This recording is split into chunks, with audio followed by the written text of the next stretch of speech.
Hello everyone, today I'm going to build this mid-century modern style tray. The design is based off this tray. I built this tray way back in 7th grade shop class.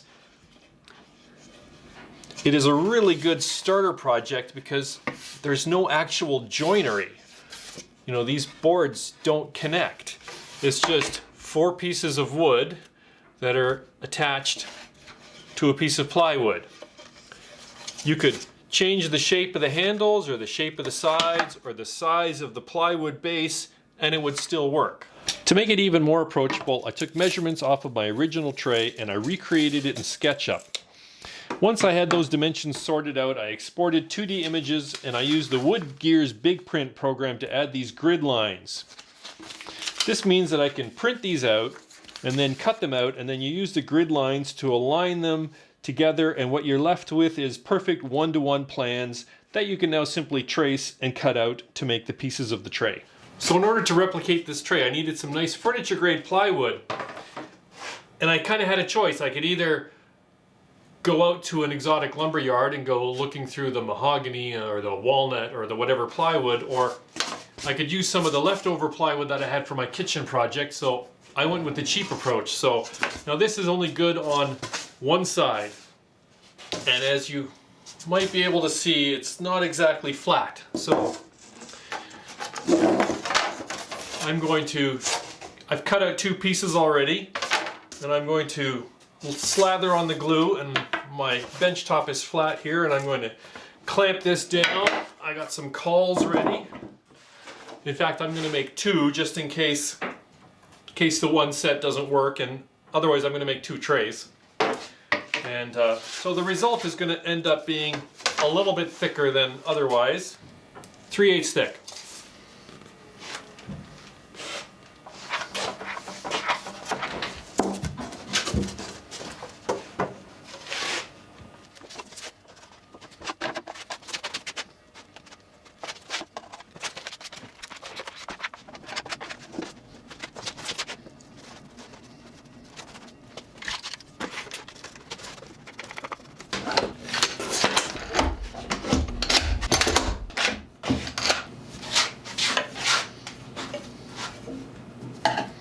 And here we are the next day, and that's the last clamp.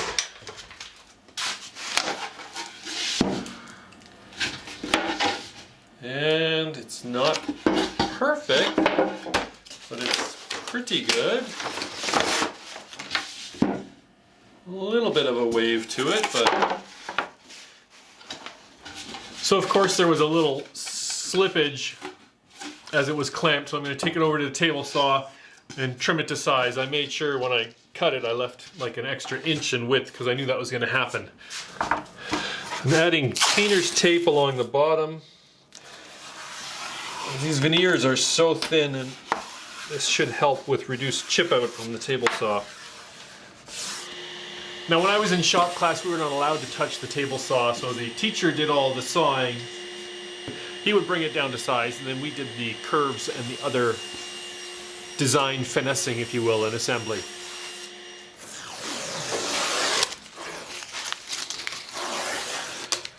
And it did a pretty good job. So with the tray base cut to size, I need to round the corners and I need to cut in the hand grip, and I could do that with the measurements that I have on the plans, but I also have these one-to-one plans that I made, and you can take these, cut them out, and that I can just put here at the end of the plywood, and I can just trace it with a pencil. If I want, I could glue it down and just cut it out along the lines, but I'm just going to trace it. And then turn it around and repeat that on the other side.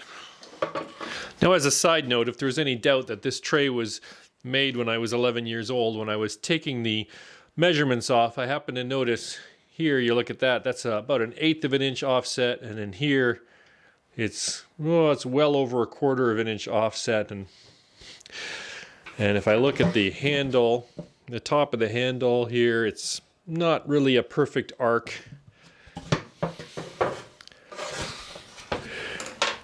And we never noticed that. It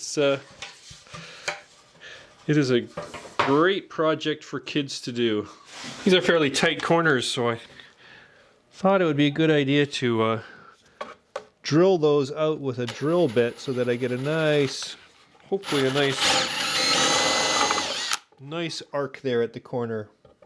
Now when I was in the 7th grade, we did all our cutting on the scroll saw. I have a scroll saw, I don't really like it, and I'm cutting some fairly thick stock right now, so I'm going to use my bandsaw on this one. If you have a jigsaw, you could also use a jigsaw. I'll use the jigsaw on the other base. We'll see how that turns out. Plywoods are really thin the veneers on plywoods are really thin these days. I'm kind of afraid of some chip out. I'm putting tape over the back. We shall see.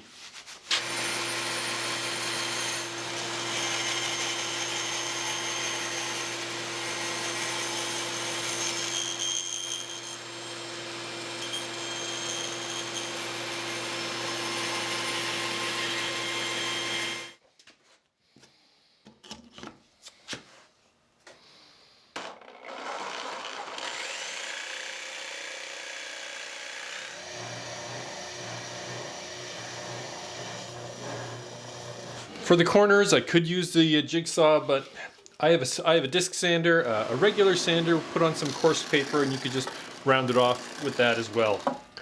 On the original tray, 40 odd years ago, we used 1/2-inch pine for the side pieces. I've prepared some 1/2-inch maple. I really like how maple goes against cherry, and the plywood on mine is cherry. And here's where having 1-to-1 plans is going to make it a lot easier, because I can just glue these to the maple and then I can just cut it out either with a jigsaw or the bandsaw, and it will just make that process a lot quicker and simpler.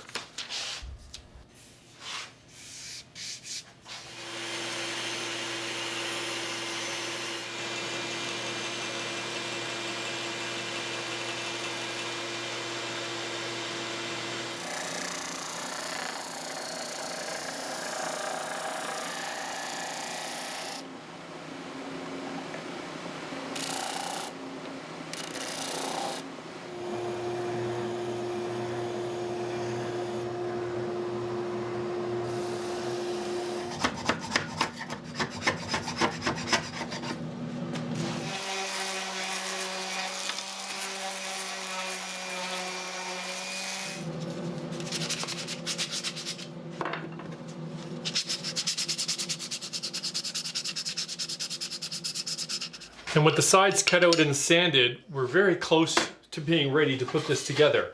I've mentioned before how the modern veneers are so thin, so I just hand sanded the plywood. I didn't want to have any risk of gouging or digging in, and it didn't take long. Use your hands, see how it feels. When I did this tray all those years ago, we put finishing nails in the bottom, then we filled them with putty. That's certainly something you could do. I'm trying to avoid that. Modern glues, are stronger than the wood, and I'm going with that. So I'm just trying with gluing and clamping. I've ripped a piece of plywood, which is the exact width of the offset that I want to do, and I'm going to use that to line up each piece. And then I'm clamping it here to the edge of the bench. And then I allowed the glue to dry for several hours. I left it overnight. So I'm ready to finish, and I'm going to keep that simple too. I'm going to be applying several coats of polyurethane with a foam brush. This is Minwax oil modified, water-based. I know it has the word oil in it, but it is a water-based finish. The oil modified means it gives it a bit of that color that oil finish does. I've used it on lots of projects. I think it turns out really good. Be a great time to spray if you could, but here we go.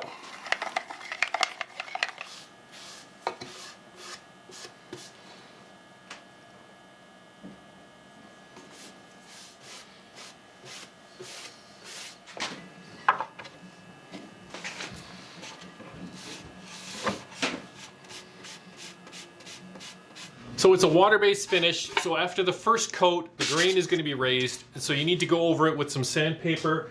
After the first coat, I go over it very lightly with some 220, and then for subsequent coats, I usually go like a 340 or a 400 grit, just to knock down any roughness, and that results in a much nicer finish. And here are the results after about 4 coats of finish. Now, the nooks and crannies, I have to admit, they were a bit of a pain in the neck. Those of you who are accomplished at spraying finish, you can probably get this done a lot easier. But I'm quite happy with the results. As you recall, I started out with 2 sets of plywood just in case, and now I've ended up with 2 trays. Full disclosure, here there's a little chip out, and on the same piece here there's a little chip out. On the other tray, almost the exact same spot, I ended up with a little chip out when I was cutting around the curve. As I think I've said before, these modern veneers are really thin and they can chip out. But as a first project, especially a first project for kids, it's fine. This tray is 40 years old and it's had chip out here. And, you know, some nail holes on the bottom for all those 40 years, and my parents never cared. It still is a great beginner's project, and it's even a great project if you're not a beginner, because if you started with a substrate of plywood and then added a custom veneer on top, you could end up with something less likely to chip out. Or I wouldn't be very quick to do this in solid wood. I think solid wood, you might have an issue with these handles because that would be a cross-grain connection. So I think it would be best to keep this as a plywood project, some sort of a sheet good project.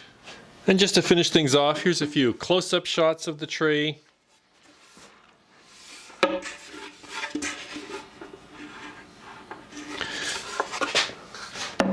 And in comparison, here's the original model from 40 years ago. It's definitely got some wear, and this one, there's all these filled nail holes because we used nails when we put this together way back.